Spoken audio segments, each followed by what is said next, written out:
regular session of the Board of County Commissioners. Today is Tuesday, September 12th. Thank you and welcome to Harris Hall. Ms. Mokrahajski, any adjustments to the agenda? No, I have none. To the board, I will state that Commissioner Sorensen is absent, excused today. Moving forward then, seeing no adjustments to the agenda, we'll step forward into public comments. The board reserves this time to hear from the public. You'll have speakers will be taken in order in which they sign up and be limited to 3 minutes. You'll hear a buzz. It may not be a buzz, it may be a ding. When 3 minutes is up, please conclude the sentence that you're on and allow time for the next person to step forward. I'll call your name, and then please, when you step to the mic, state your name and address for the purpose of the record. Today we have 3 people signed up. The first person is Jerry Mounts, followed by Jerry Settlemeyer.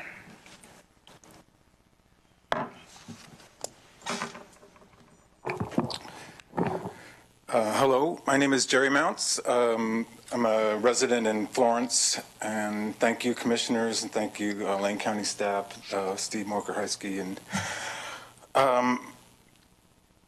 I represent close to 200 Lane County residents as secretary of the Cedar South Homeowners Association, and my wife and I have canvassed most of the neighborhoods south of Cedar South that border Ocean Woods, and can safely say that we represent them too, and they are nearly unanimous in wanting Ocean Woods to remain a park. So we support Lane County's proposed land transfer of Ocean Woods to the city of Florence, and appreciate Lane County listening to the residents and proposing a deed restriction that will assure that Ocean Woods remains a park in the future. And being also a member of the task force for the master plan, I carry the Florence's message of support for this measure, this proposal. And I thank you, Lane County staff and commissioners, for letting me be a part of this process and listening to residents in Florence. Thank you. Thank you, Mr. Mounts. Next is, Jerry Settlemeyer, followed by Richard Sedlock.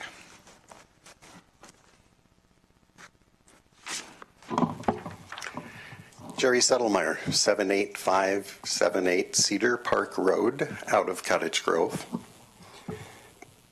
Thank you for being ready to listen.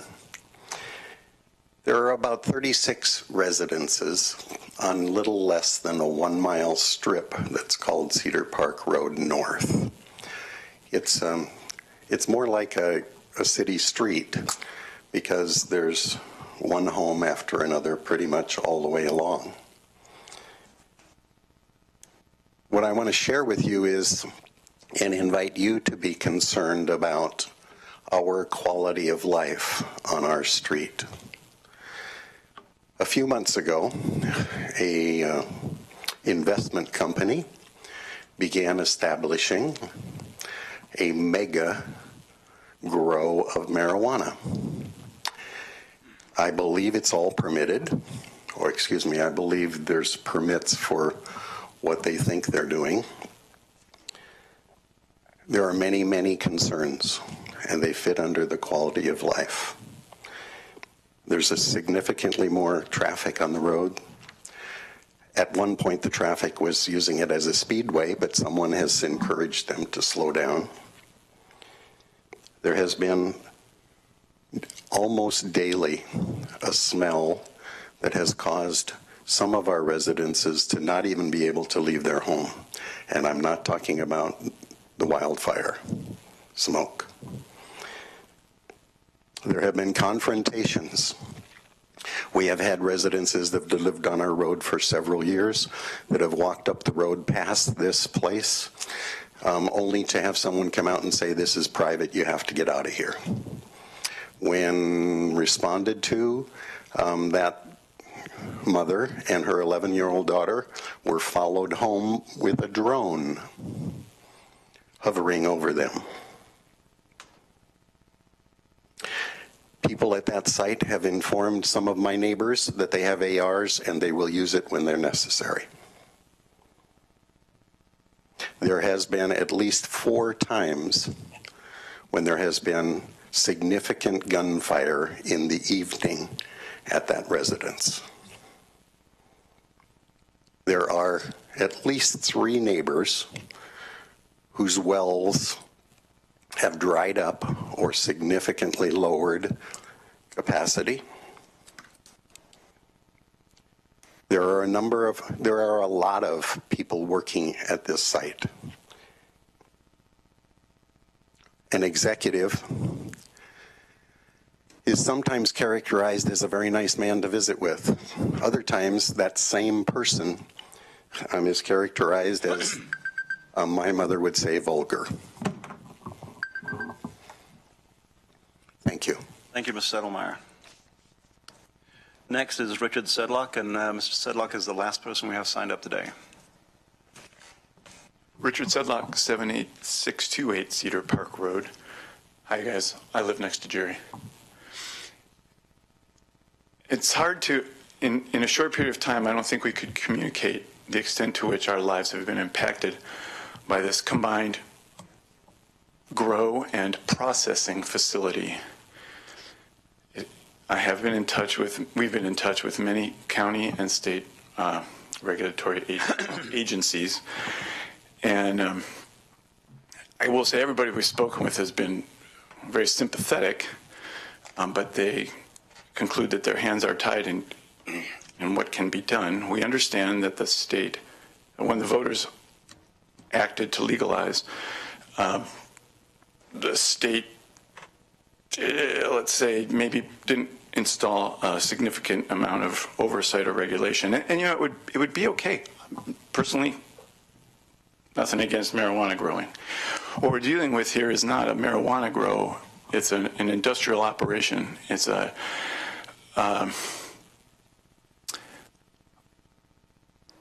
recognition by the company involved that it is basically unregulated or underregulated, and is a profit-making opportunity. And it's not a matter of, to us, what we recognize is that it's not a matter of what's legal or not, because apparently it's legal, but it's a matter of what's right. And we've had many friends, family, acquaintances, ex-police chief of Cottage Grove come down our street and just go, this is wrong. It's wrong, but it's not illegal, apparently. And I don't know to what extent something can be done. We understand the county does have an opportunity to do stuff in excess of what the state imposes. But the wolves are not just at the door, they're through the door, they're feeding on us. And we are powerless to do anything about it, apparently, although we're looking into legal possibilities. And they're replicating. The company has specifically called Oregon its testing ground from which they can expand operations. That's already happened through Lane County. This particular one has requested an additional 50,000 plants in this county.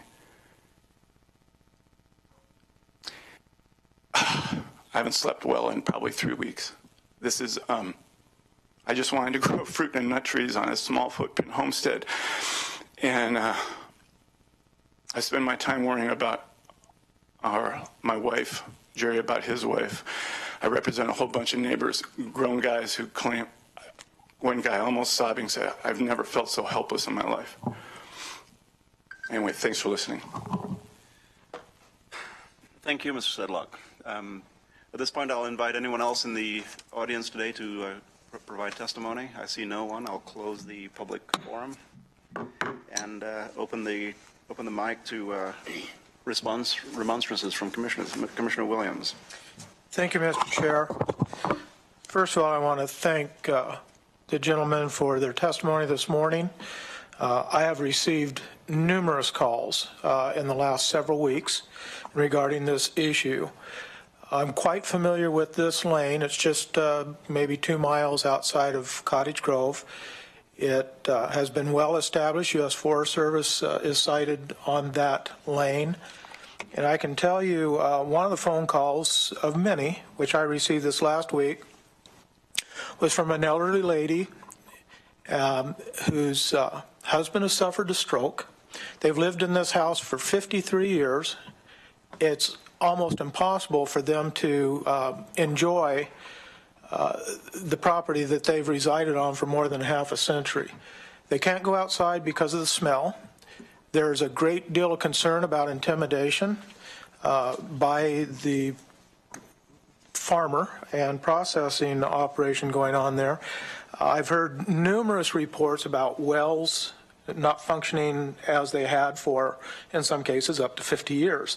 So I find that curious in light of the fact that we've had a pretty significant rainy season, which should have in some ways recharged some of those issues. But these folks are losing their groundwater table, and they're asking why.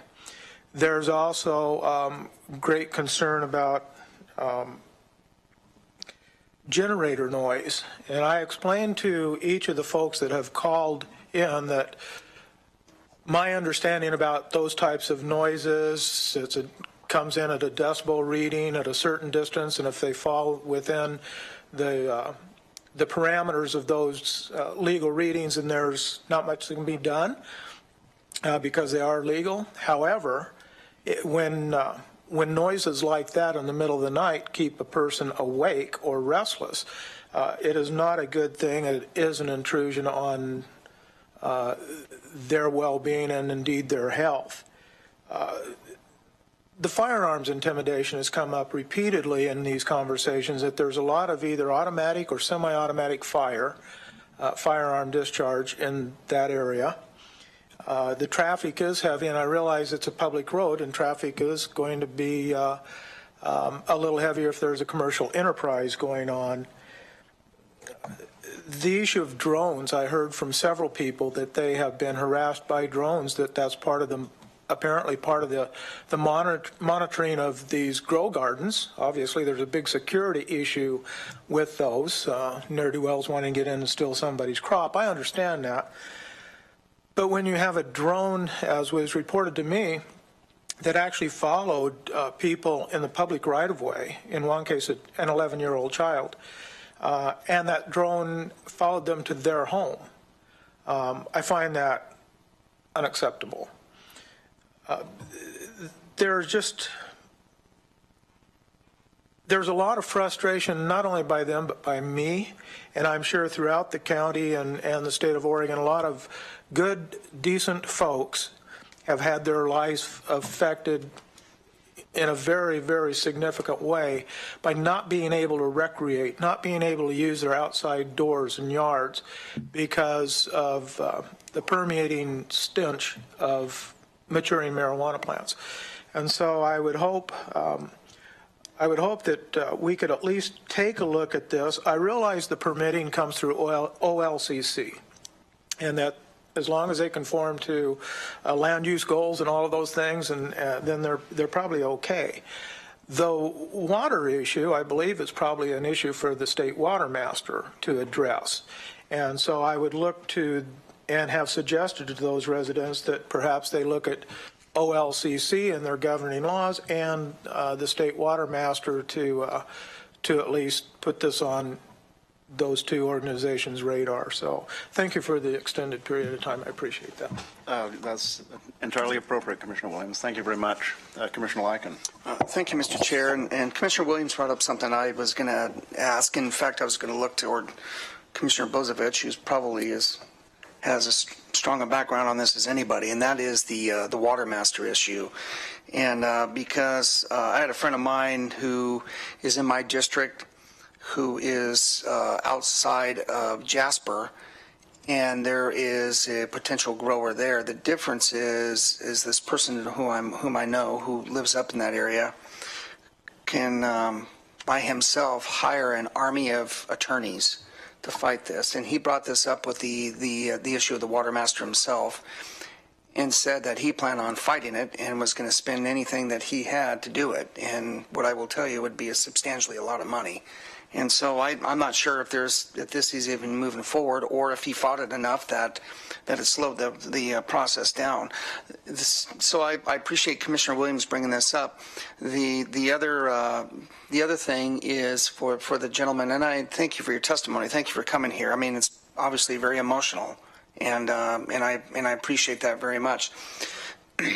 The other issue is when this measure was written. I got to tell you, this is laid right at the feet of the legislature. If there was any organization, you know what they saw? A revenue stream. You know what it is to local governments? A revenue trickle. There is no stream. And so, frankly, there has to be a lot of rewriting of the law in Salem. I would also suggest you contact Senator Przansky as quickly as possible, who's been involved in this, obviously, because there needs to be new law written from a regulatory standpoint.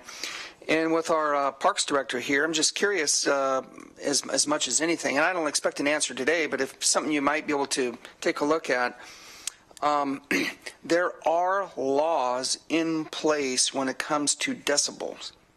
And if this can be potentially looked at as a possible event that's occurring, they have to abide by certain state laws, which means there is a curfew, which means you're supposed to cut it off at a certain amount of time and only allow so much in decibel to go out, as we quite know from past experience here out in the Mount Pisgah area. But so that's something I think that I would be interested in at least having our staff maybe doing some review of what this potentially could be regarding, because I know this is a specific spot, but I think the more and more we hear, this could be potentially what we can do as Lane County as a whole, and as we go through from the land use perspective, because that's all we can do is handle the land use. We're not going to be able to permit. Commissioner Williams nailed it. This is OLCC. They permit the actual growers themselves and the businesses themselves. We do the land use, but there may be some areas we can take a look at real quickly. And before I forget, I just want to again thank all the first responders that, especially from right here in our area, that have been out fighting these fires. Not only here from a local perspective, but I know they're up in the Columbia River Gorge, which, by the way, again, I heard this morning, I talked to folks from ODOT, they don't even have a time yet when I-84 will be open. How's that for you? One of the major freeways that we have going east-west, they do not have a specific time when I-84 and that stretch will even be open. And on Friday, they were hoping for Monday. It's Tuesday, and it's still closed. And also, big shout out to Congressman DeFazio, rest of our delegation, but Congressman DeFazio in particular, he's got a good specific plan on the firefighting issue, but also has a forest management plan that he's ready to drop anytime. And but big thank you to the first responders. They've been really battling, and we owe them a lot. But that's my thought, and I'll look to you, Mr. Chair, to how we want to proceed. But when it comes to agenda time, I'd maybe like to get head nods and see if this is something we want to take a closer look at from a land use perspective. But I'm going to trust Commissioner Bozovich's opinions when it comes to the water master, and because if anybody has an expertise on this, he does. So appreciate it, Mr. Chair. Commissioner Bozovich. Thank you. So I believe Michael Maddock retired, who was the water master for this area, and it's now Linnea Blakely. And if you haven't contacted her yet, I've got her phone number and all that. But you can't take a residential well and convert it to commercial use if that was originally a well for residents. So that's one place you guys can look for some relief is through the water master. I find the story about the drone interesting because I have a very similar story that was told to me about one of my constituents in my area. It also is next to a grow that has been harassed by a drone, and I thought that was a unique situation. And in fact, it led me to look up some of the laws relative to drones in the state because that's where it's regulated at is at the state level. which may lead to maybe we have a further discussion about whether or not there's a possibility to either request additional state law on that. But it seems that's really very interesting, because I had never thought of drones being associated with the grows. Grows are my number one constituent complaint in this county, and it's now we're starting to see drones. I've had very similar complaints about harassment and threats or implied threats to neighbors. Everything from guard, pit bull mixes that are used to guard that come out after people's dogs when they're walking near the facilities, to confrontations very similar to where they mention how well they're armed and stuff like that. That this is not a new story in Lane County, unfortunately. It's sad because it could be done well. And I know of a couple grows in my county that aren't causing neighbor complaints. They're done in greenhouses, they're out in ag areas, and they're doing just fine with their neighbors, and they're good neighbors. So I think sometimes it's similar to a dairy operation. There's dairy operations that can be a pretty good neighbor, and there's dairy operations that no one wants to live near. And I do know about that. And they are both agriculture, which is something we try and protect in this state. So it's kind of one of these push and pull things where we don't want to limit agriculture, but we do want people to be able to have their quality of life in this state. So I think we'll probably look further into this. I know we've got something scheduled in the future to look at revising our medical marijuana restrictions in rural residential areas in the future. Is already on some of our future planning documents. We're getting ready to go into some strategic planning by the board, and whether this gets wrapped into that, I don't know. But I appreciate the testimony. It mirrors what I'm hearing in my district too. I mean, and unfortunately.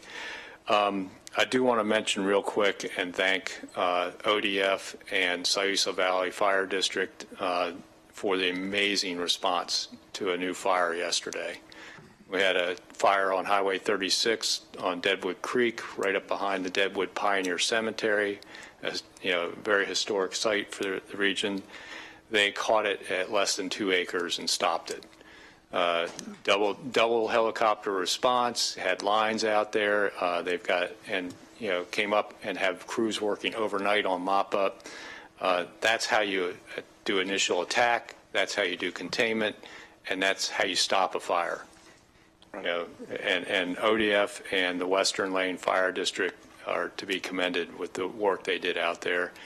It's unfortunate, though, it was another human-caused fire by a little bit of unthinking on the part of an operator of a sweeper machine that was out there under contract to ODOT, where they backed up into dry grass and started the fire with the heat of the machine. Only takes a moment of inattention. So it's just another warning to everyone out there, please be careful. I mean, our firefighting capabilities and resources are stretched thin. It was just fortunate that they had those helicopters to respond to that, or it could have gotten into a very bad situation very quickly. So again, kudos to all the fire folks. There's folks from almost every fire district in Lane County and the city fire departments in Eugene and Springfield on task force right now fighting wildfires across the state, from up in the gorge all the way down to the Chetco bar fire, and they're just doing a great job, and I just can't appreciate their work enough. Thank you, Commissioner Bozovich. Just a time check. We do have a 10 o'clock time certain this morning. And Mr. Mounts, this will be the issue that you talked to us about, which is the land transfer in Florence, Ocean Woods and Harbor Vista. Very briefly, I'll be very brief to Mr. Settlemyer and Sedlock. You're not the first person to complain about it. I'd like to make you close to the last people that complain about it, however. So I think Mr. Mokrohajski at some point will think about what we're going to ask you for as far as an agenda request regarding this item. And sometime toward the end of this meeting, we'll come up with some form of request to say, it's a matter of authority and responsibility. We have a responsibility as a Board of Commissioners to the people who are sitting in this room, to the people who live in Lane County. What do we have the authority to enforce? And that's kind of the discussion, is where is our authority as compared to our responsibility? So we'll have further discussion on that before the end of this meeting. Thank you for your discussion today. We typically don't do a back and forth at this point, but thank you very much. The only thing I will mention is that we continue our search for a performance auditor to replace Shanda Miller, who resigned recently. We are going through the process with the opinion that we are looking for the best qualified person for the job, for the right person for the job, not just a person to fill the position. And our human resource department has a plan in place. We're going out with a further recruitment, and the Performance Audit Committee will meet next week on Wednesday, on the 20th, to discuss the ongoing process. It is an ongoing process, and by the time we're through, we will have a recommendation that the HR department will have recommendations for us to move forward on as a board. So we are moving forward very quickly with that. Last thing I'll mention is that I did have an opportunity last night to stand at that podium right there the way y'all did. Except it was the Eugene City Council sitting up here last night, and I had a chance to thank them, Mr. Mokrohajski, for the coordination that's between city operation and county operation that we've experienced in recent years, in recent months in particular. And I thank them in particular for the land use work that we're doing downtown regarding building placement, also for the work they did bringing Envision Eugene forward to us and being responsive to our requests and actions on Envision Eugene. But I mainly wanted to thank them for the work that's ahead of us. The work on the county-city interface inside of the urban growth boundary, where Lane County residents are actually living in an urban environment, yet they're subject to, they're not receiving urban-type services that the city of Eugene provides, that the county, by nature, doesn't provide. I went to 2 meetings last night. One was a Eugene City Council meeting. The second one was a River Road community meeting. And the issues remain the same out there. They're not raising new issues, but it is where the city and the county come into contact, the frontier, as it is, where this, as a city annexes, which will continue, the annexation will continue, and mistakes are made, whether it be allowed development or whether it be just irregardless, not considering what the impact is on non-city residents when the city annexes. So I thank the city council last night and the city manager for future work that we'll be doing together in making certain that the urban and rural interface as it occurs inside the urban growth boundary is as smooth as possible and doesn't have the negative effects that we have seen in certain areas. So it was a good meeting, and the commissioners and the mayor were very receptive to the discussion. With that, we'll move along. Thank you very much for your testimony this morning. Okay. With smiles, I hope. Very good. Then we'll move along to our to emergency business. Mr. Mokrohajski. Either one. We have no emergency business today. To the board, any emergency business to consider this morning? I see none. We'll move along to a consent calendar. We have before us a consent calendar for September 12th. All items are considered routine by the Board of Commissioners, will be enacted by a single motion. Anyone wishing to scrutinize, take a look at the items that we're taking action on this morning, it is all available online under today's agenda item. Click View Items. We have the consent calendar. Do I have a motion? Commissioner Bozievich. I'll move approval of the September 12th, 2017 consent calendar. Second. Moved by Commissioner Bozievich, seconded by Commissioner Lycan. Discussion to the motion. Seeing none, I'll call for the vote. All those in favor, please say aye. Aye. Passes 4-1. Commissioner Sorensen excused. 4-0. Yeah. Thank you. It is indeed 4-0. To those of you all listening upstairs, it is 4-0 with Commissioner Sorensen excused. Moving along to Public Works. Item 6A is the first reading and setting of the second reading and public hearing for Ordinance PA 1355. And this morning we have Lindsay Eigner. Ms. Mokrohajski, thank you. Thank you. I'll turn it over to Lindsay. Good morning, Commissioners. Before you, for this item, is a request to move to approve the first reading of ordinance number 1355 and set a second reading and public hearing for September 26th at 1:30 p.m. right here in this room at Harris Hall. And the topic is for an applicant submitted plan amendment zone change from, let's see, forest land to natural resource mineral. And the zone change would be from F1, non-impacted forest land, to quarry and mine operations QM. The main part of this request is actually a request for a conformity determination. The applicant believes that there was an error in the original zoning in 1984 when the county applied the original zoning, and they're asking the county to fix that mistake. And now you're requesting a public hearing and second reading. Excellent. Discussion to the presentation? I see none. Do I have a motion? Commissioner Bozievich. So I'll move approval of the first reading and setting the second reading for September 22nd at a 1:30 p.m. time certain for ordinance number PA 1355. 26th. Oh. I think. September 26th. Yeah. Oh, did you say 26? Sorry, I had 22nd. Sorry, wrote that down wrong. For September 26th at a 1:30 time certain. Second? Moved by Commissioner Bozievich, seconded by Commissioner Lycan. Discussion to the motion? I see none. I'll call for the vote. All those in favor, please say aye. Aye. Passes 4-0 with Commissioner Sorensen excused. Thank you, Lindsay.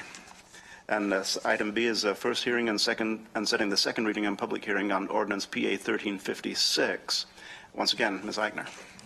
Morning again. So this item is another applicant requested plan amendment zone change.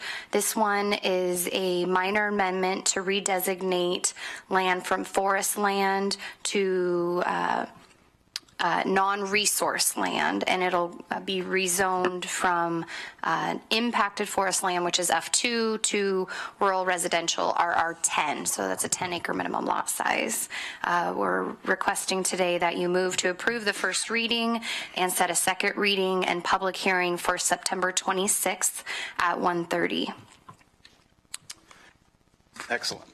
Discussion to the presentation? I see none.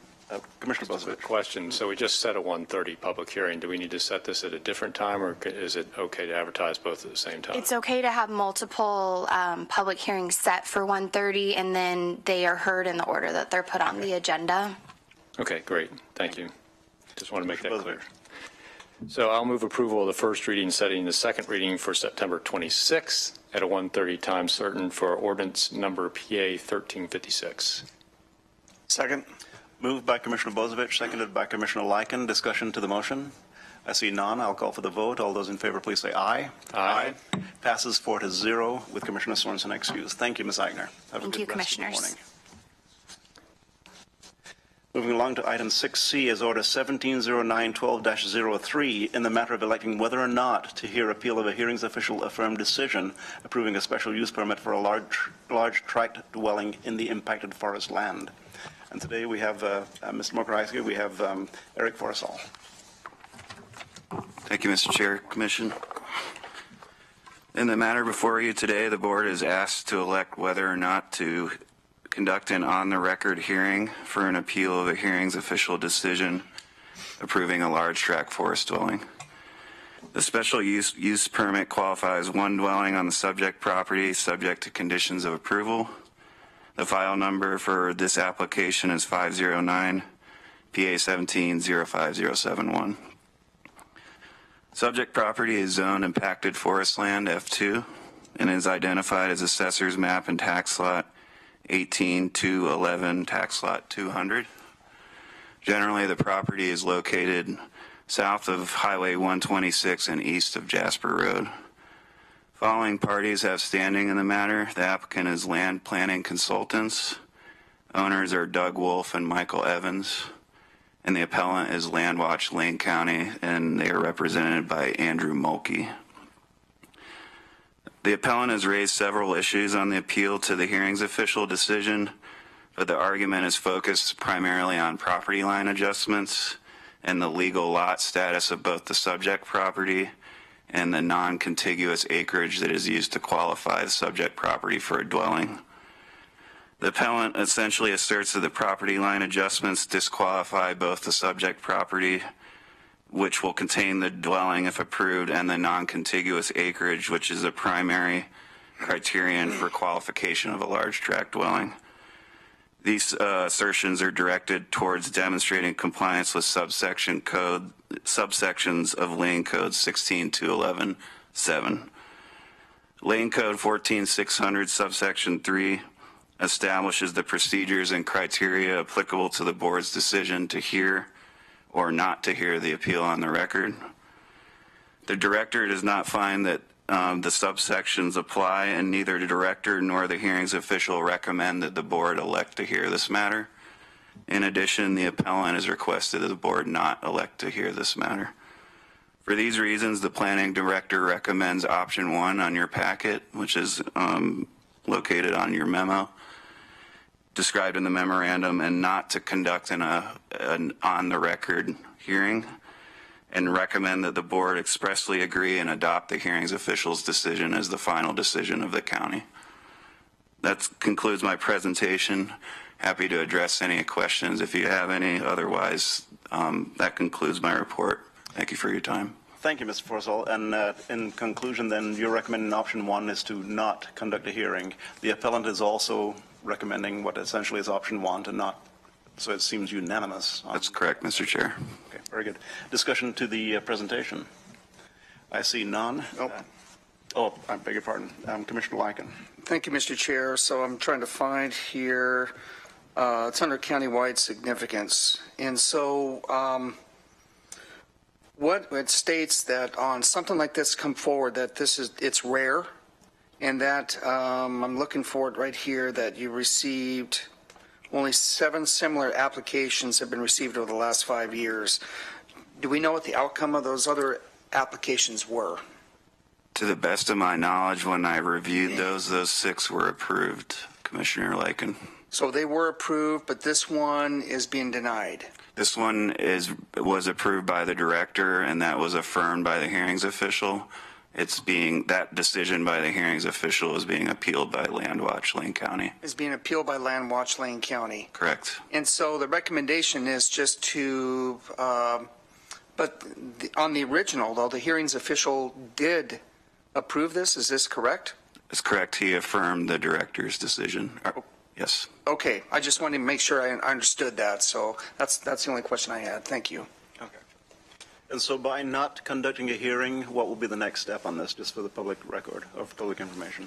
The board would agree with the hearings official's decision if you choose to follow option number 1. At that point in time, there would be the possibility for the appellant to raise this to the Land Use Board of Appeals if they choose to do so.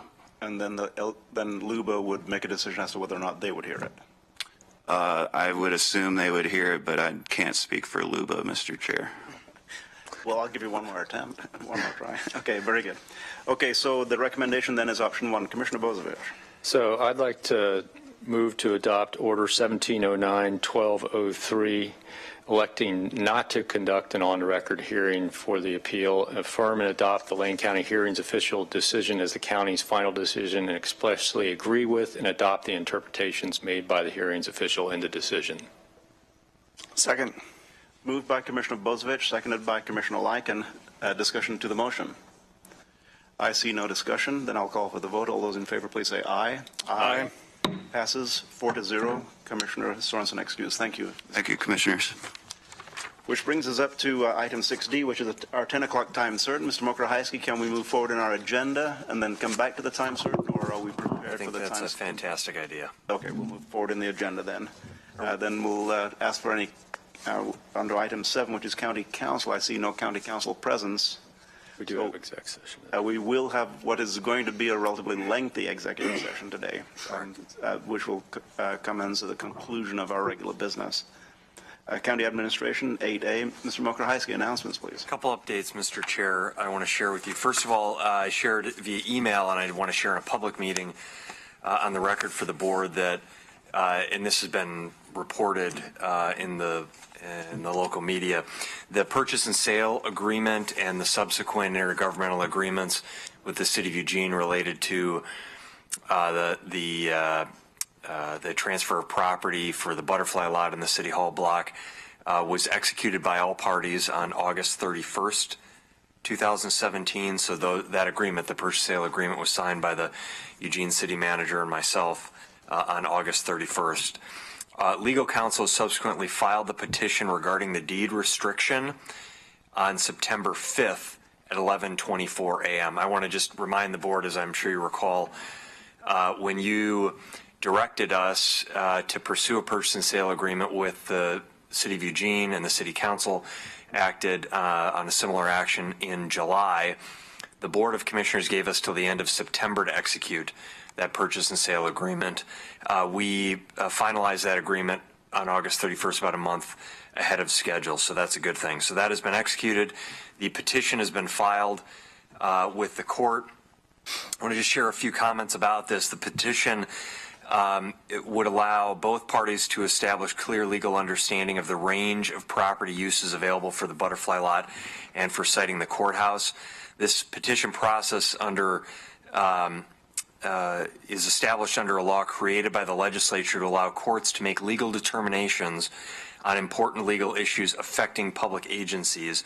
It ensures that any interested parties have an opportunity to participate. So there was a notice in the Register Guard last week, and I believe this week and next week there will be notices for anyone who would wish to intervene in that case. And we have, as the board knows, Lane County has undertaken extensive legal research seeking an independent review and decision from the courts to help ensure a transparent process that ensures all parties with direct interest can participate if they choose. I want to make one other comment about the petition, and we've talked at the staff level a lot about this. The board, I know, is aware of it, and we do feel an obligation to continue to clarify factual information about that petition and what it is about. It's oftentimes referred to as the deed. There's actually two deeds, and this is at the crux of the issue and why we're asking for the court to make a determination here. There was an original deed that the Skinners made that included a restriction on the use of the Butterfly Lot, what it could be used for. The Board of Commissioners never accepted that deed, and it wasn't recorded originally. The Skinners subsequently proposed another deed that did not include a restriction on the use of the Butterfly Lot by the county. That was accepted by the Board of Commissioners, and that was recorded. It wasn't until about a decade later that the original deed was found, the original deed that was never accepted or recorded by the Board of Commissioners was found and subsequently mistakenly recorded. So that is the conflict that exists that we're asking the court to make a determination on. I'm giving you a very simple overview of that. There's a lot more legal research that our team has done on that front, but I think it's important because there's been reportings on it and speculation and letters to the editor and a lot of opinions, which everyone is entitled to, but we want to make sure that people have factual information on which they base their opinions. So just as we talk about this, let's continue to talk about the fact that the confusion is that there were two deeds. The original one was not approved or accepted by the Board of Commissioners, not recorded, and that included the restriction on the use. The subsequent one that was accepted by the board and was recorded did not include that restriction, and yet the later one was ultimately recorded, and so it's caused some confusion. So that's what we're going to the court for. And we'll continue to talk about this issue, but again, I just want to take a moment to clarify that point. A brief update, Mr. Chair, for you on elections, and a reminder that we have, it feels like we're almost always in election cycle here, and I had an opportunity yesterday to speak with Cheryl Betchart, our county clerk, and she asked that I provide you a brief update. We actually have an election on November 7th. There are 10 filed measures involving 9 districts, including the cities of Cresswell, Eugene, and Springfield. There's 61 different official ballot styles for this election. The ballot proofing is underway so that we can meet the statutory deadline for mailing military and out-of-country ballots out on September 22nd. We have approximately 184,000 voters that will receive ballots for this election. And then just a general update on elections. Voter registration is at another high of over 249,000 registered voters in Lane County. The May 15th, 2018 primary election filings have begun. All election deadlines, county office, candidate information, and scanned filings can be found on our webpage at lanecounty.org/elections. We have a new election supervisor, Andrew, who came from Marion County, who is doing a fantastic job. And I want to thank Cheryl Betchert and her team in elections for the great work that they do to ensure open, transparent, fair, accountable elections for voters in Lane County.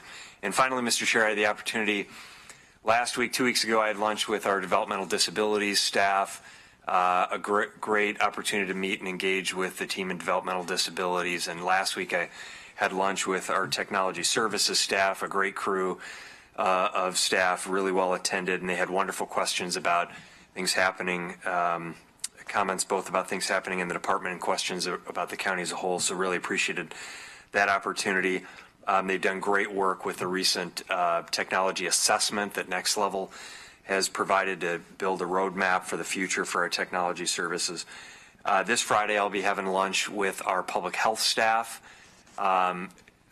Wonderful team in public health and great work that they do to ensure things like the recent smoke that we had from the wildfires over the last several weeks that our public health staff is doing to inform the public about facts of what you can do to stay safe in those situations. I want to invite, if commissioners are ever interested in attending any of those, you're certainly welcome to do so, and I'll continue to provide you updates. Thank you, Mr. Chair. Thank you, Ms. Mokraski. And I have attended a couple of those with you, and I find them very interesting. I apologize for missing the DD luncheon last Friday. I had to be in Tillamook for a service that same time. That would have been a great one to be at, because the people who work in DD are, it's remarkable the lives that they affect. I came into personal contact with lives that have been affected by the folks working downstairs, and it's just remarkable and unheralded. You know, if you're not affected by it, then it's something you don't even realize is happening. So thank you very much for giving them the recognition. And thanks for the thanks for the update on what is happening in Coos County, I believe is the next step. So. Discussion response to Mr. Mokraski? Okay. Thank you very much. We still have a few moments before our time is certain, so we'll move along to Commissioner's business. And bear in mind, we do have about 12 minutes for this, so Commissioner's business.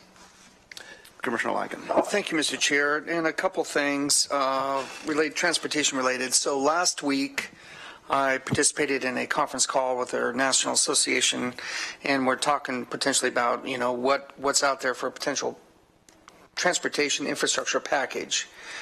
And at that point in time, because of so many other things going on, tax reforms can be taking up a lot of time in Congress. The expectation for a transportation infrastructure package of any sorts would likely be in 2018. Now, I'm going to tell you that was prior to what has happened in Texas and Florida and the Gulf area in particular. So there's conversations about, you know, are they going to look at specific to those areas, or is there going to be a larger conversation then that's going to be sped up? And at this point in time, I do not know, and I'm not sure anybody really knows. I do know that there's a lot of focus on what's going on down there. And for the most part, hearing from county commissioners, and at the time, it was hitting Houston at the time when we were on the conference call. So we got to hear from some of those commissioners from down in that area. They said overall, things were working very, very well. And not only from the federal government, the state government, but the local governments. But it was amazing on how many just good old boy, good old girl Texans were out there just doing their work not think anything about it. Get the boat out, let's go, type of thing, and going and rescuing folks, and it was pretty amazing. So stand by on that. On Friday, I was at a transportation policy group meeting, and we were talking about the implementation of House Bill 2017. And real quickly, I just wanted, there was a lot of focus on the transload facility conversation. I think ODOT's going to do something I think is right and prudent, and that is they're likely going to hire an outside consultant who specializes in these transload facilities and to see if this is something that will work. There is a focus on Lynn County right now and over in Treasure Valley on the east side, but in Lynn County here locally. And we will have an opportunity, if it pans out, I would say we would have an opportunity to partner with Lynn County. If it doesn't, then I see there's no reason why we can't have a closer look at potential right here in Lane County to build the same type of transload facility. The reality is it's up to the Class 1s and BNSF and Union Pacific. They're big and they can kind of do what they want. And if they don't think it's deemed, they're just going to nix it and forget it. So we'll kind of wait and see. That's an update. Thanks for that update. And Commissioner Lyken, I'm glad you're on top of that. That transload facility would be huge for Lane County. It would be. And if it progresses in a different direction, well, I'm perfectly happy to take it up as a county. Do we have a spot for one? I think we do. Yes. Is it close to major highways? No, I think it is. Okay. Other commissioner business. Excuse me. Commissioner Bozevich. Thank you. So I just want to report that I attended the Santa Clara Community Organization meeting on the same night that they had the meeting down in Florence for Ocean Woods. One of the reasons why I couldn't be in both places at the same time. There were two issues there that were why I was there. One was presenting the Beaver Hunsaker plan that we adopted to the Santa Clara Community Organization that Becky Taylor did, and she did a fine job doing that. Interesting, most of the questions about that were about the Beltline Delta project, not about Beaver Hunsaker. So very, very much interest in those transportation issues. The second item I was expecting to get, and one of the reasons why I chose to attend that meeting versus Ocean Woods, because I kind of felt like Ocean Woods was good news coming to the community there, was to talk about the proposed overnight camping or expansion into the unincorporated areas of the Eugene UGB. And surprisingly, there was general support expressed by those in attendance. I was expecting, anytime you talk about homeless issues, it seems like it generates a lot of emotion, particularly the Not in My Backyard folks, and it was surprisingly supportive at the meeting of that, extending that ordinance. I do think there is a desire, though, to have a hearing when we get to that in that area, somewhere out in that North Eugene River Road, Santa Clara area, so that'll be most affected. So, just want to report back on those two items real quick. Thank you, Commissioner Bozevich, and thanks for the report on Santa Clara. Commissioner Williams. Thank you, Mr. Chair. I have several things to report on, and they're primarily related to the fires that occurred in District 5. I had an opportunity this past week to attend two town halls in McKenzie Bridge. The first town hall was when areas in the adjacent to the McKenzie Bridge that were put on level 3 evacuation notice, and so there was an emergency town hall called. There were well over 250 individuals in attendance. I was very impressed with two county employees. One was Sergeant Wilson with the Sheriff's Department. He did an excellent job of explaining what the folks up the river could expect as far as law enforcement. And then also Linda Cook with, I believe, Emergency Management. She did an extremely fine job in explaining to these people just exactly what could happen, but she also was very, very good at allaying fears that was, in my view, very comforting to the people that were there, and that she had a very reassuring demeanor and approach. and it was manifested when it went from a level 3 to a level 2 and then continued to downgrade. So just a shout out to those to find representatives of their departments. Public hearing number 2, 4 or 5 days later, was of a different tone but related. And that had to do with the lack of law presence in the McKenzie Bridge area, actually from Cedar Flats on what they described as their 50-mile Main Street. And so when that came up in the first meeting, Sergeant Wilson did a very good job explaining that rural patrols are very, very difficult from Florence to D. Wright Observatory, from south of Cottage Grove to north of Coburg, and that there are just real restrictions in policing. And so I had a chance to kind of reiterate that in several other meetings and incidents I had to meet with public. If you can indulge me just a little bit more, I'd like to report on the fire situation. Some of the McKenzie Bridge is still, there's portions that are challenging. The Jones Fire in the Fall Creek area, I actually did a site inspection of that, went up with Oregon Department of Forestry personnel and the incident commander of Team 12, who is overseeing that and the Staley Fire and the Tumblebug 2 fire. So no shortage of opportunities to attend meetings. I think I have at least six meetings with the Dexter Incident Command team, and very impressed with them. That Team 12 has been rotated out. They did their time. And now there's a new crew from Las Cruces, New Mexico, that are on top of that fire. And it's still, the Jones Fire has moved out of a previous burn and into some new area, which is primarily old growth. Which brings me to my conclusion is that I heard no shortage of angst and frustration from professional foresters with ODF and U.S. Forest Service about, we hear a lot about forest management practices coming out of Washington, D.C., but these folks actually came up with a new handle for that, and was forest mismanagement practices. What has been going on is not working, and we're having catastrophic fires. And in conclusion, I will share just shortly, I have a good friend whose grandson was born with cystic fibrosis. He's 3 years old.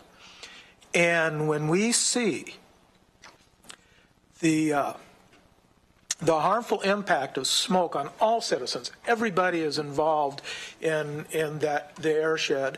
But when you look at a child that's 3 years old that was born with breathing difficulties, and they are doing everything they can to ensure quality of life for this young person, and to put it as others have put it, the forest mismanagement practice created a lot of smoke and hardship on people here and now. Not in the future because of some future concerns about environment, climate change, all of that.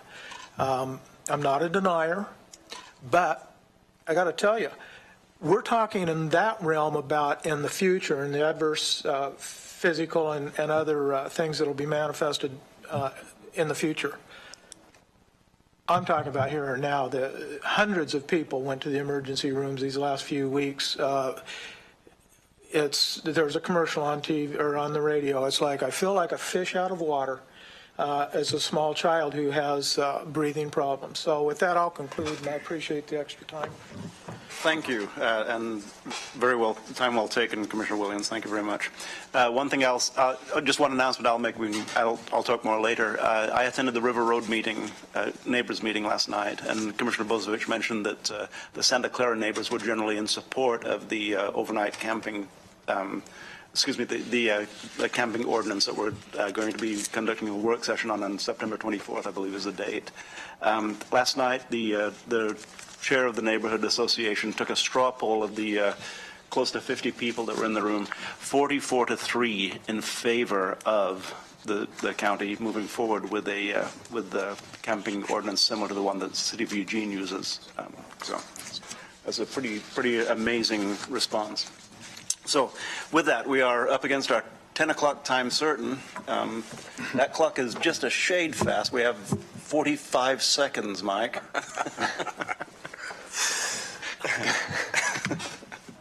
So, Mr. Mokrzycki, we'll move ahead then with item number 6D, which is Order 1709-1204, in the matter of delegating authority to the county administrator to execute the necessary agreements. Let me get out my pince-nez here. Necessary agreements for improvement of Harbor Vista Campground. Mr. Mokrzycki, Mr. Russell. Thank you, Mr. Chair. I'll just make a couple initial comments, and then Mr. Russell will walk you through this proposal.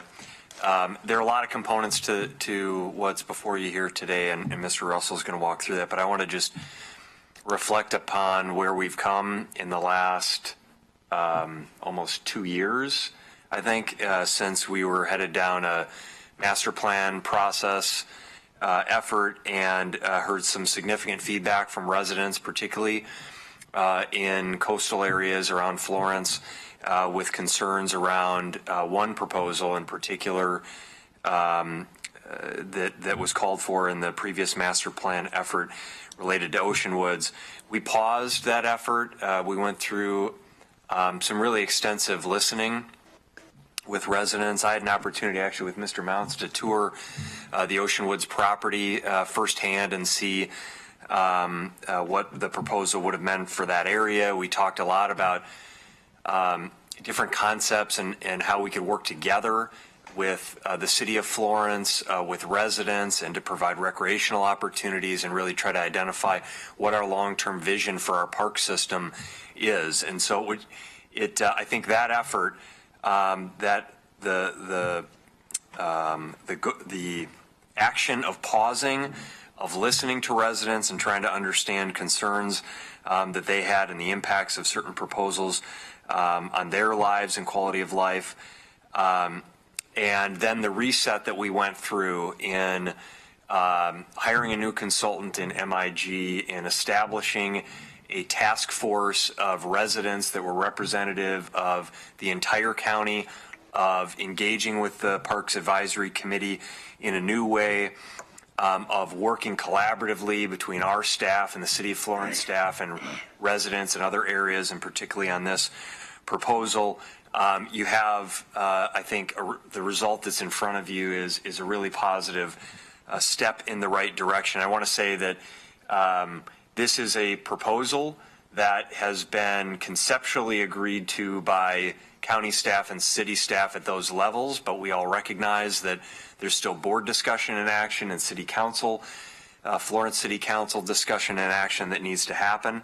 And so we respect those public processes that need to come forward. But I want to thank Erin Reynolds, the city manager in Florence, and her staff for the great work that they've done, to Mike Russell and his staff, and Tim Elsey and their staff for the great work that they have done in coming up with a what I think is a really solid proposal to deal with a number of outstanding issues and really reflects the long-term vision that we have for our park system in Lane County. Thank you, Ms. Mokrzycki. Yeah, thank you, Steve. Wanted to also mention and just thank Jerry Mounts for his dedication for representing his neighborhood, and now a broader representation of the Florence area on the Master Plan Task Force. He's been fantastic, and thank you, Jerry. Yep.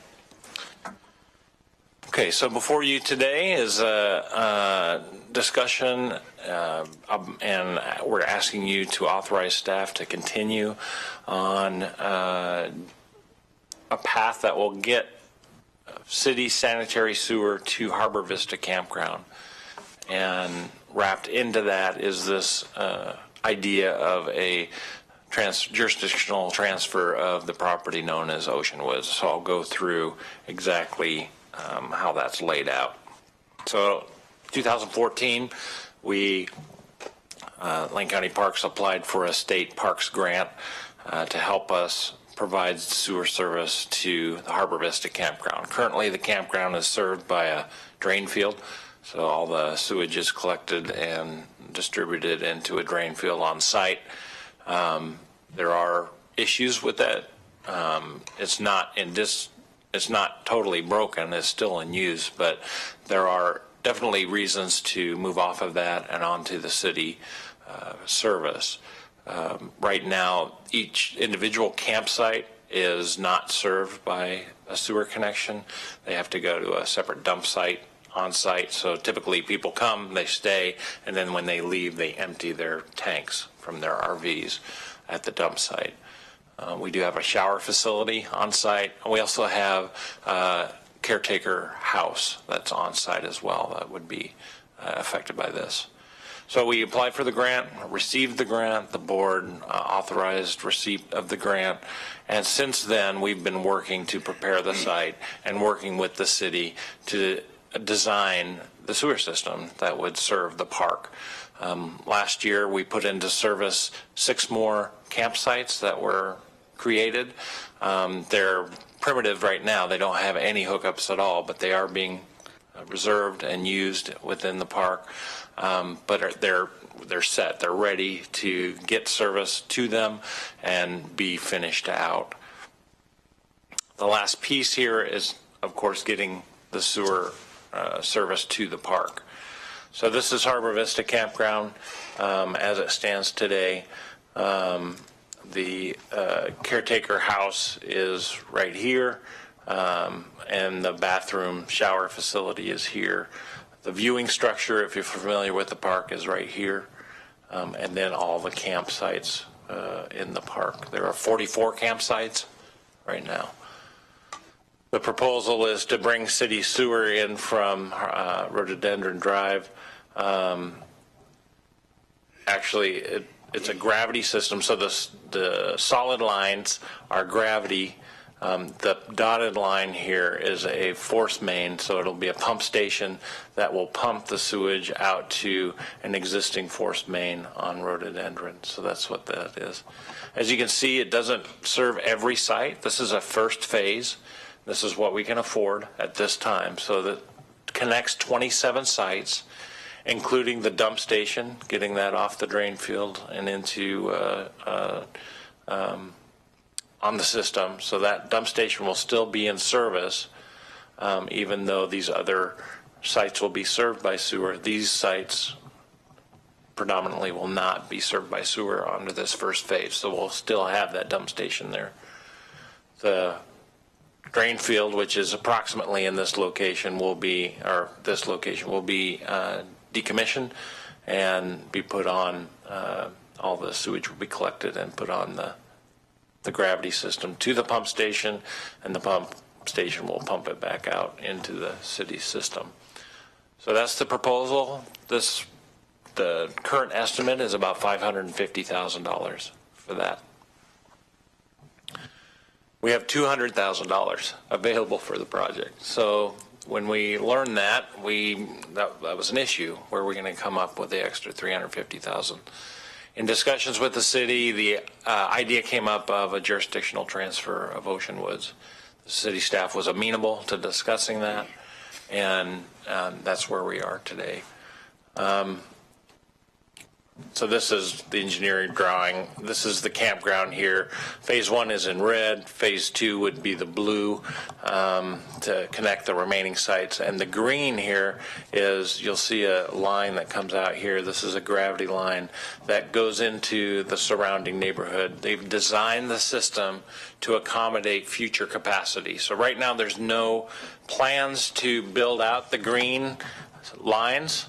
But they did design it, so eventually those neighborhoods to the east of Harbor Vista can be served by this single pump station, and they're designing it to that point. Right now they're only specifying the pumps that will be needed for the service to serve the campground, and in future, when they do start building out the green lines, they'll have to upgrade those pumps to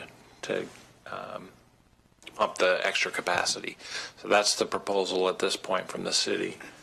That was a cost-saving measure as well to help us to lower costs for this first phase. So Harbor Vista Campground is right there. Ocean Woods is very close by. We also have 3 Mile Prairie and then Clear Lake Park. And then Heceta Beach is right off the map here. It's right up here. So there's a lot of county facilities in the area. And then what you see here is the stippled area here is the city limits. And this dark red line is the urban growth boundary. So Ocean Woods is within the urban growth boundary, not within the city limits at this time. It's just an aerial view, again, Harbor Vista Campground right here. And then Ocean Woods is pops out pretty predominantly here as a natural area. So just quickly, the components of the proposal, we're asking you to authorize staff to negotiate a final agreement. It's important to know that all we're asking the board is to authorize staff to move forward. We will be coming back with individual actions as necessary. So individual action to approve the final agreement, and individual action for annexing Harbor Vista Campground into the city, and other a deed will have to be recorded. And so as necessary, we'll be coming back to the board with each of those steps. All we're doing today is informing you of the proposal and asking your permission to proceed. So authorizing staff to negotiate a final agreement with the city. This will have to be agreed to by the board as well as the city council, as Administrator Mokrahysky mentioned. Want to amend the current Parks Capital Improvement Plan. So currently, the Parks CIP identifies $10,000 payments for the next 5 years. And it was our initial proposal to have deferred payments because we didn't have the money. We were going to have deferred payments from our System Development Charge Capital Improvement Program to the city over time. With this proposal, we're going to have to amend that and get rid of those $10,000 payments, identify a $200,000 project in fiscal year 17-18, and go through with the project. I'll go through with the funding, how we get to that $200,000 for Lane County's commitment in a second. Authorized jurisdictional transfer of the property known as Ocean Woods by deed to the city of Florence in lieu of payment, and with deed restrictions limiting the use to the park purpose, the use to park purposes indefinitely. So we did meet with the neighborhood last week on Thursday night, and generally there is support for the project. There was specific concerns. One of the concerns was the deed restriction, that how can we make the deed restriction that the property be used for parks purposes in perpetuity? How can we do that? I will be working with county council to determine that. There may be specific legal language because it's a deed, because it's a recorded document. We want to be very clear about, and it has to be very clear about what the intent is for that restriction. So I'll be working with county council on that to see what we can do to address that concern of the neighborhood. The second thing that was concerning was annexation. So it's important to understand that when we talk about annexation, all we're talking about is the annexation of Harbor Vista Campground proper, not Ocean Woods. The ownership of Ocean Woods would transfer to the city, but at this point they have indicated no plans to annex Ocean Woods. Does that make sense? Any questions about that? I want to be very clear about that. So when we're talking about annexation, we're just talking about Harbor Vista Campground.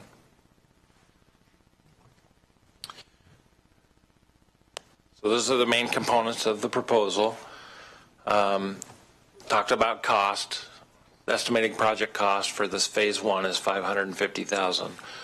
We've reached a total funds available of $550,000, and the way we've done that is Lane County Parks will contribute. We have $54,000 left of the state grant. that we can use towards the project. And then 146,000 we're proposing to use from our reserves. And those were built up last year. If you remember, we've sold several of our tax foreclosed properties that have been in holding for quite a while. We sold 3 properties last year. So we do have the reserves built up to afford this. So that's how Lane County is making up its portion.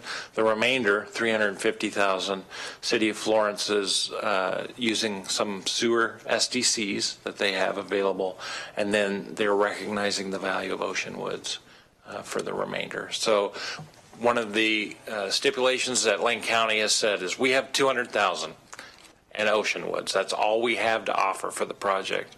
If there are any overages, it's on the city. So all we have to offer is the 200,000 in Ocean Woods. And at this point, they've been amenable to that. So that's my presentation. We did meet with the Parks Advisory Committee last night. Gave the same presentation to them, and they unanimously supported the proposal and encourage you to do the same. So the next steps would be that we would negotiate with the city to create a final agreement that both parties could agree to, bring that back to you, bring that to the city council, and hopefully have an executed agreement. And during that discussion is when the deed restrictions in perpetuity, that would come up during that discussion. Correct, And yeah. that's not a part of the motion of today. Correct. Right. I still have some homework to do on that. Excellent. Okay, good. And if I may, one more question. Ocean Woods itself is not inside the city limits, and it's not proposed that it be annexed at this point in time. Correct. Some of the residences surrounding Ocean Woods, are those inside the city limits? So not Show me. by indication of this map. So the stippled area would be the city limits. Okay. And this is Ocean Woods. I don't see any annexation or city limit It's all inside there. there. It appears that it goes up rhododendron and up into the northern neighborhood here. And the dotted line is the UGB?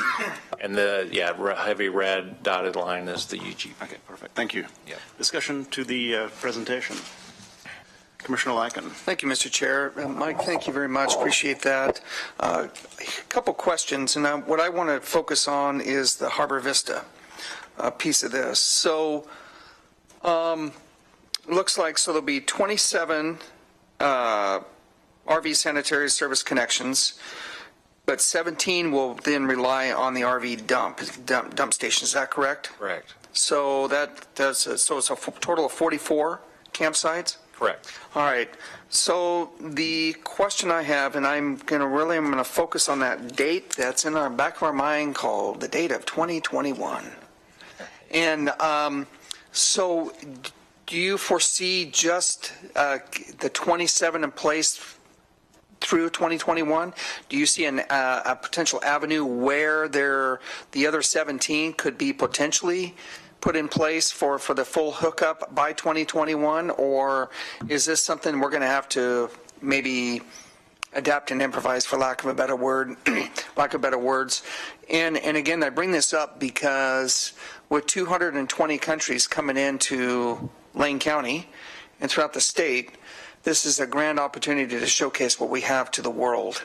And the location of that is really, it's scenic. I mean, it's talk about an opportunity for people to say, wow, this is a place I'd like to come back to again.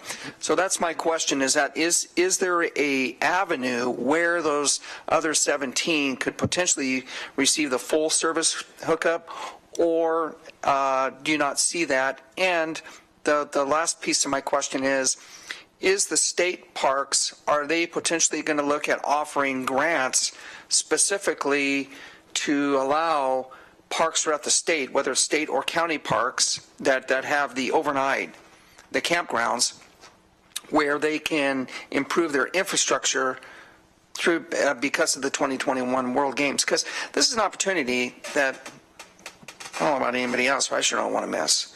And like I stated before, it's a great way to showcase. So it's a kind of a broad question, but I'll turn it over to you. And if you need me to repeat anything, feel free. Chair Farr, Commissioner Lycan, it is our full intent to do the remaining 17 as soon as possible.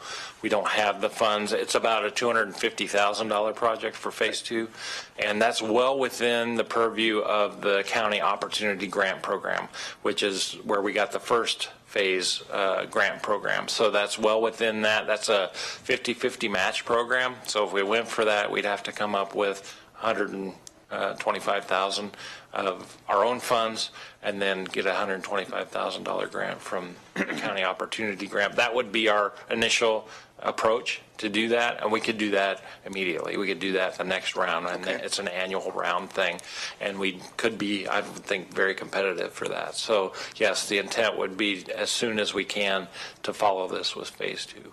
And is the state potentially offering specific grants to, and especially to our parks that have the overnight stay within our parks? Are they specifically offering grants dedicated to kind of that the whole 2021? Or is there any conversations there, or what are you hearing? I've not heard of any specific grant programs for supporting the 2021 games. They have the existing programs that I think people will be applying for. But yeah, at a state level, I have not heard of anything specifically for that. Can you just keep us posted? And that way, I think as commissioners, we can make sure that we contact our legislators and try to offer up any support we can. Because I just look at a park like this, and not to discount any other park that we have here, especially our campgrounds in Lane County, but this is just a prime example of folks around the world who really haven't seen anything like this, and really have an incredible opportunity. So thank you very much. Appreciate it. Thank you, Commissioner Lycan, and it is an opportunity for us as a board to pursue that with the legislature, because we don't. This isn't our only campground. We have Knowles, Archie Knowles, and we have, of course, Armitage, which is a wonderful campground, which benefited from a matching grant already for the restroom facility out there, and of course we have the marinas and Fern Ridge, Richardson. So lots and lots of opportunities to get people into Lane County outside of the city and the University of Oregon district. Thank you. Further discussion, Commissioner Bozievich. Thank you. So just one quick clarification. Does the sewage pump station include backup generation on site? Do you know? Yeah, we did discuss that with the city, and at this point, I'm not sure. I don't know if there is a backup generator. They do have portable generators in the city. They might have a hookup. The idea is that if something happened, they would move a portable generator there. So great. Yeah, that's just my past engineering background coming out there. Yeah, we are at the bottom of the line there, so something's to go wrong. Yeah. And immediately adjacent to the Siuslaw. So always thinking what happens in an overflow. So what's it cost to rent a campground at Harbor Vista one night? It ranges from $25 to $27 a night. Good.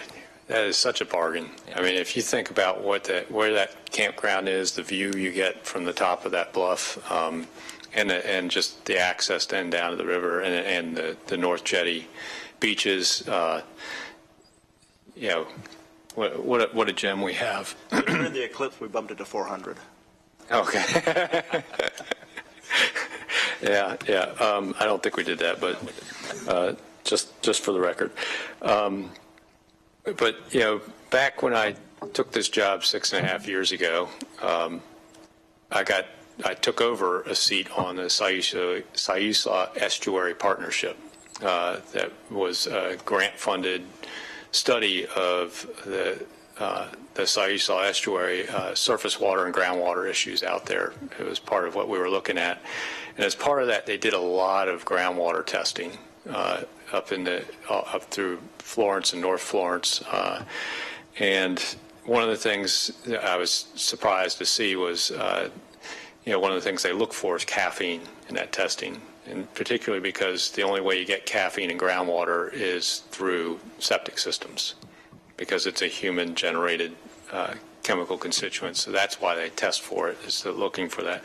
And they did get some hits for caffeine, and in particular, they were in some of the monitoring wells that were close to the Siuslaw on that side of Florence. Obviously, most of Florence drains in that direction. So, for me, the idea of hooking this campground up to the sanitary system to end up in their treatment plant where it will get properly treated before discharge really makes a lot of sense as part of that protecting that groundwater resource, which is connected hydrologically to the Siuslaw and the Pacific Ocean there. Because one of the things we see regularly is sometimes warnings about, being in the surf because of high bacteria levels. And what comes out of the Siuslaw impacts Heceta Beach and some of the other areas that people recreate here in Lane County. So this environmentally makes so much sense to be done.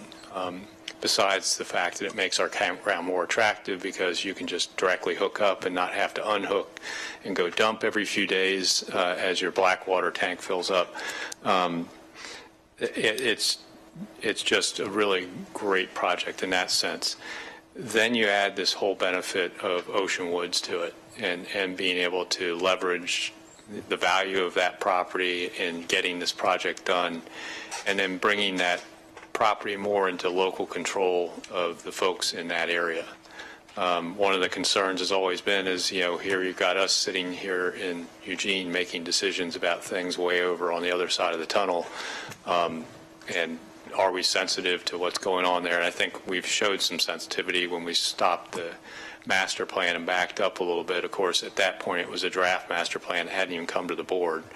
But that transfer to the city of Florence kind of gives folks that live in their city, they can go lobby. He can go find Joshua Green, and talk to Joshua Green about the future of Ocean Woods, run into Mayor Joe Henry at the local, Siuslaw Roasters down there under the bridge. That's the advantage of doing this, rather than having to, and thank you, Jerry, for coming over the Hill at 9 o'clock on a Wednesday to testify, provide public testimony relative to this decision that we have before us. But I am really interested in that deed restriction and making sure that that's a strong restriction. The one that's kind of with the property now from the state is not as strong as I would like it to be. Because there is, it would be fairly easy for us to go through a process to declare that not a useful piece of regional county park property. Makes more sense as a municipal park because it doesn't have regional access and parking for folks from Eugene to go use that park right now. Seeing it's all the access around it's on local access roads, and actually some are even private streets maintained by homeowners associations. That's just not really, doesn't fit the Lane County, and it was one of the reasons why in that draft they were looking at declaring that surplus property. But I do want to make sure that when we transfer that we're careful with that deed restriction, that it doesn't have kind of the loophole the state had in theirs, where I don't want Florence to be able to look at that and go, well, that's no longer fits our park system, and we're going to declare it surplus property and sell it off to private enterprise. That's however we can do that in the strongest way possible that's allowable under statute. That's what I'll be looking for in those future decisions, and I'll trust our legal staff to take that direction. And I'm going to trust Jerry and everyone out there to keep an eye on that process to make sure that happens, but I'll be doing the same. I do, just to address some of the folks that are concerned about annexation out there, like Leah Patton and a few others, and we've seen the bulldog signs go up now and then out there. That map that you showed that had the Florence city limits, the closest we get there is Rhododendron Drive, where they did the cherry stem to bring in Driftwood Shores and a few other properties. And for very similar reasons, because Driftwood Shores was having difficulty with their septic systems out there. You'd have to come down one of those streets to get to that, and those streets aren't really, public ownership right now. A lot of them are in homeownership, homeowners associations, or their local access streets. They're not even county maintained. So I'm not sure the city would be very interested at all in taking over the maintenance of those streets if they did a Cherry Stem annexation. So right now, today, you couldn't actually annex Ocean Woods because it's not contiguous. And state law says you must be contiguous to the city limits to be annexed. So the only way they could do it is by taking streets over. And the city of Florence is like most municipalities. They don't exactly have an unlimited city street maintenance budget. I think, there's been lots of discussion down in Florence about how to keep up with their street maintenance program. So I don't think they're going to be looking to take over county streets anytime soon that they don't need to. So I don't think there's a huge threat that this is going to be some trigger that's going to annex everything up in the North Florence area tomorrow. So I think that fear should be calmed a little bit. And I think this is one of those things that I think somebody described in an email recently as a win-win-win. We get to make our park more convenient for the campers and more environmentally sensitive. This local people get more local control over a park, a naturalized park that they're really concerned about keeping naturalized. And and we get to save some money in the process. So it's really just a good project, and I'm supporting moving it forward and giving the direction to keep developing this with that caveat that I'll be looking very carefully at that deed restriction. Thank you, Commissioner Bozevich. My words exactly. Commissioner Williams. Thank you, Chair Farr. I have nothing to add.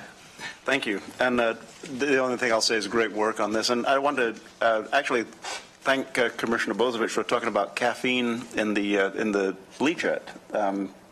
Because the other day at MWMC, I had a chance to mention that, and it made me look like I was so smart that I knew about that. And Walt Meyer came back and said, well, yes, any long string compounds do show up. And he went into a dissertation about estrogen and other things beyond caffeine that do the same thing. But a lot of great work's gone into this, Mike. Work's not over yet. We have 27 more sites to add at some point. But we don't really have an opportunity to say enough about how much work our Parks Department, how much work you do, and with a limited budget, but with a great deal of assistance from the committee, the Parks Advisory Committee, which meets long and beyond the regular meeting days quite often to come up with a great product. Glad to hear that they supported this unanimously last night.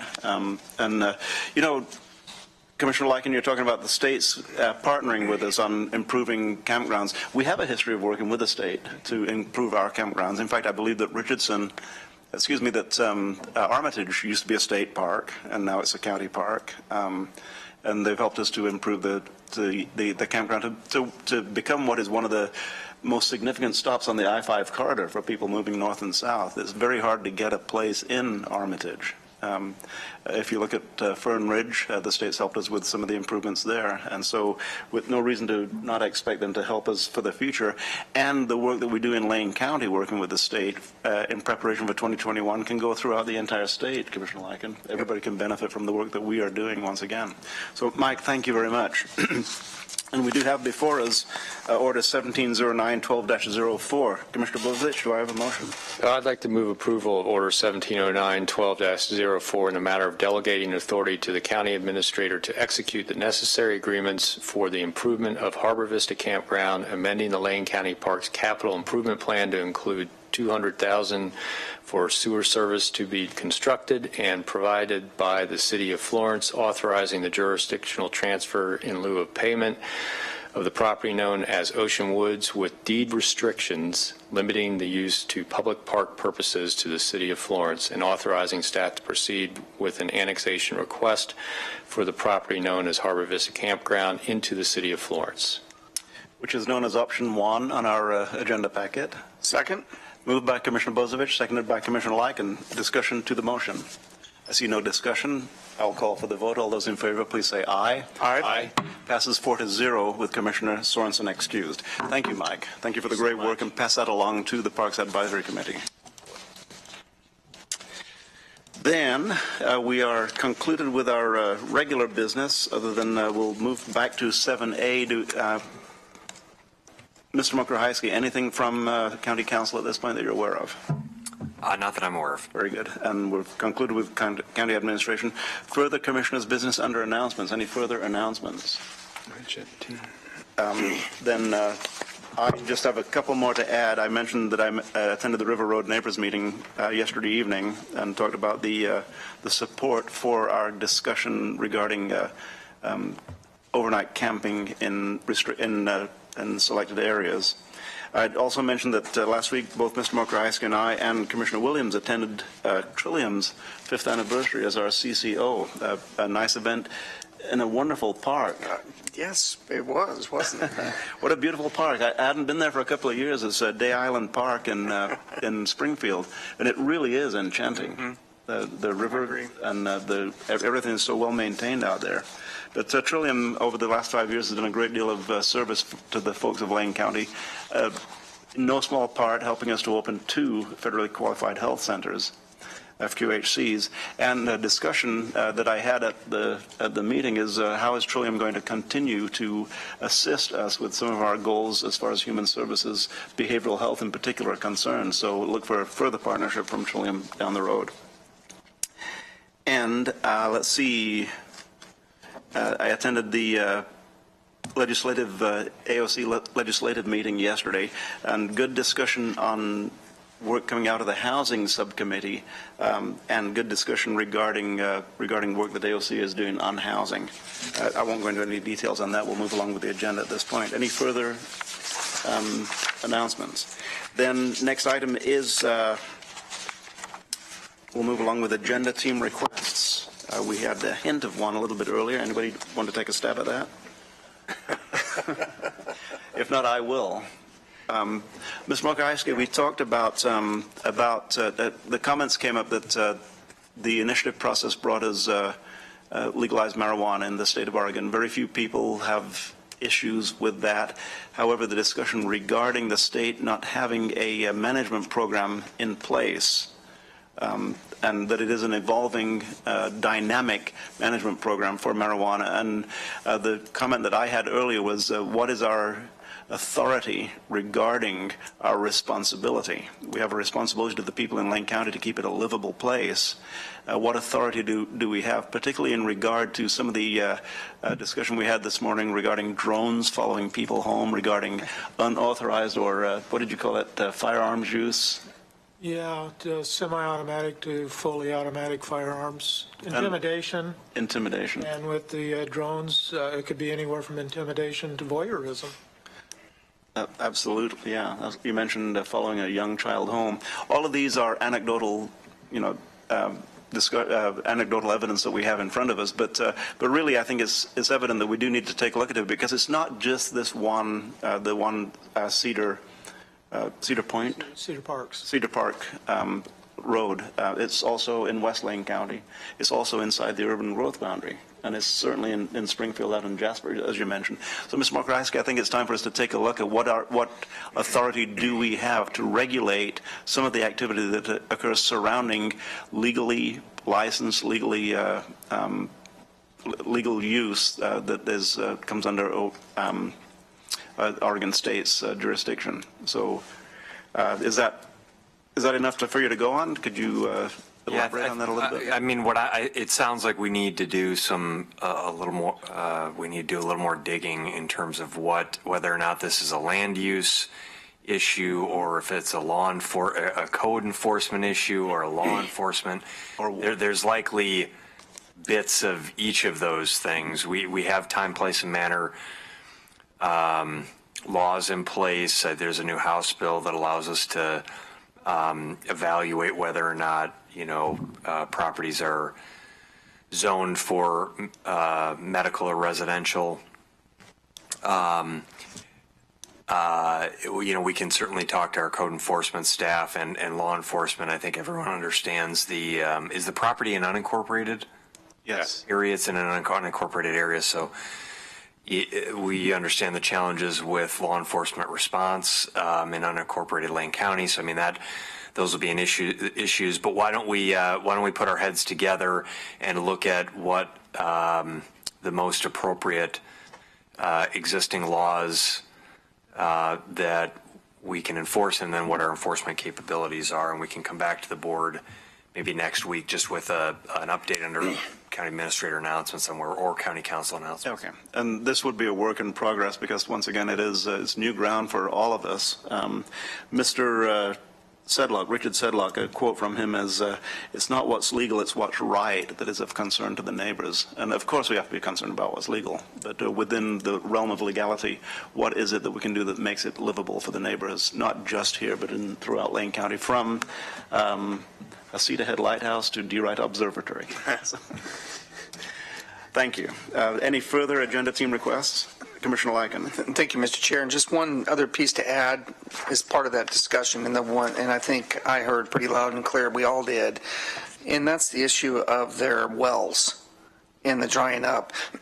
While I know it's a state function with the water master, still I think that from just from a land use perspective, Commissioner Bozevich mentioned about the, whether rural residential, commercial, something there's not adding up. And so it'd just be kind of interesting to kind of include that as far exploring is concerned. And at the end of the day, there may not be a lot we can do, but I do want to make sure that we're doing everything possible with this new law that's in place. And again, we all know that our partners in Salem have been kicking this can down the road for quite some time, and they just refuse, in a sense, to tackle it the way they should. And so it's falling upon us, and if that's the case, let's see what we can find out. Thank you very much for looking at this. And earlier, Commissioner Lycan, you suggested that Senator Przansky has an eye on this already. Well, at some level. I don't know if he does or not. I'm assuming he does, but I have no knowledge of that.